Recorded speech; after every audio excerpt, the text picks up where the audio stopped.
गोपी वालों से उनका मनोबल ऊंचा किया कि गोपियों के यहाँ से जो मैंने माखन मिश्री खाया है, जो चुपके चुपके से माखन खाया है, उसका फल है मेरे पास।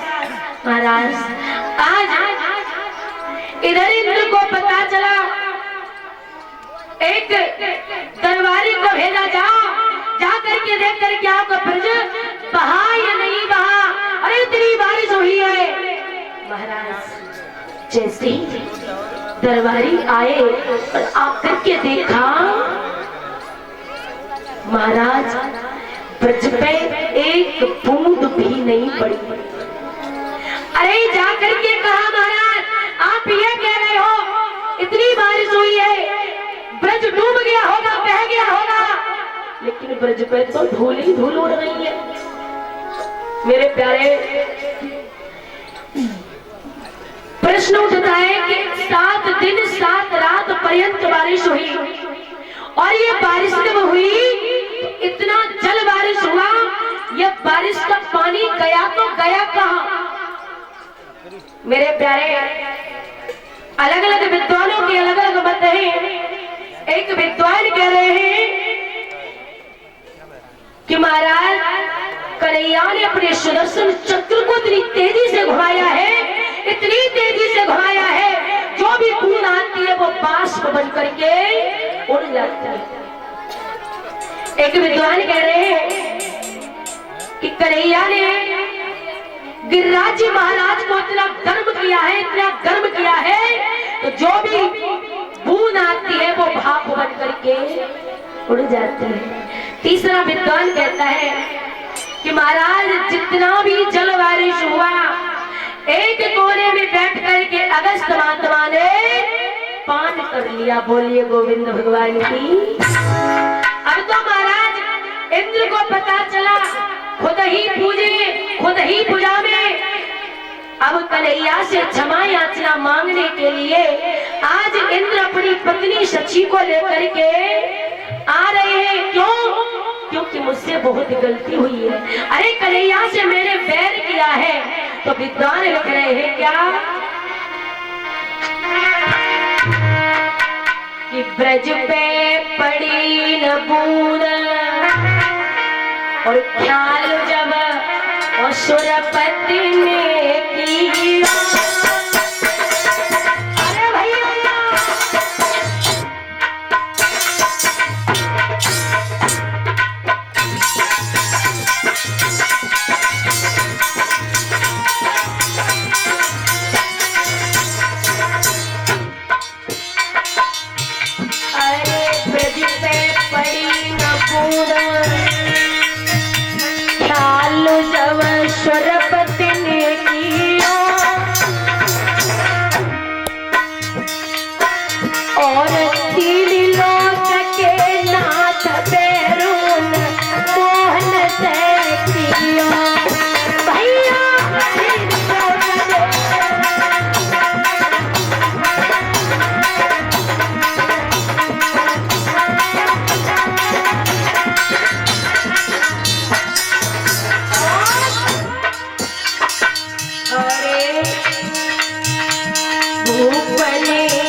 मुझे नहीं पता था क्या हुआ।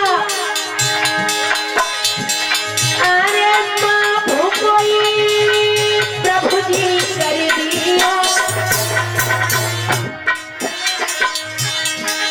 अरे माँ भूखोई प्रभु जी कर दिया।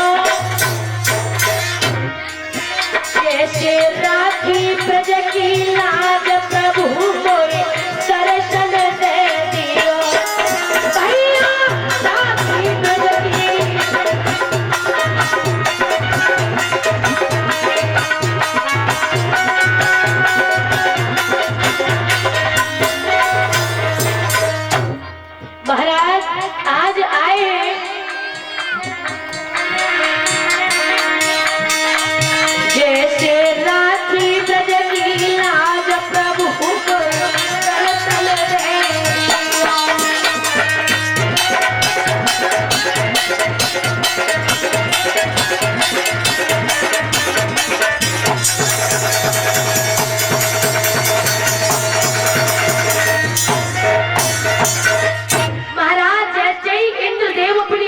को लेकर के क्षमा याचना मांगने आए तो आज कन्हैया ने क्षमा कर दिया। और देखो एक बार ब्रह्मा जी को भी भगवान ने क्षमा नहीं किया था, लेकिन इंद्र को क्षमा क्यों कर दिया? ब्रह्मा जी आए और कन्हैया के जितने भी बछड़े थे ग्वालों को चुरा ले गए। तब ब्रह्मा जी